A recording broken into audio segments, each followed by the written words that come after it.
बिस्मिल्लाहिर्रहमानिर्रहीम। किसी भी औरत के लिए ये हरगिज़ मुनासिब नहीं कि वो अपनी मोहब्बत को साबित करने के लिए किसी को अपने जिस्म तक रसाई दे। मर्द भी अजीब है, मोहब्बत औरत का जिस्म देखकर करता है। औरत भी अजीब है, जिस्म दिखाकर मर्द से इज्जत की उम्मीद करती है। औरत को मोहब्बत में कोई नहीं हरा सकता और नफ़रत में औरत से कोई जीत नहीं सकता। लेकिन जहाँ बात वफ़ा की और निभाने की आए तो उसमें मर्द का कोई मुकाबला नहीं कर सकता।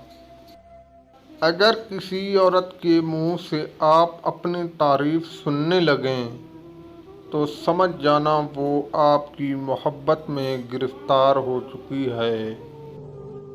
औरत मोहब्बत के बग़ैर ऐसे मुरझा जाती है जैसे कोई फूल धूप ना मिलने से मतलब अपनी ताज़गी खो देता है।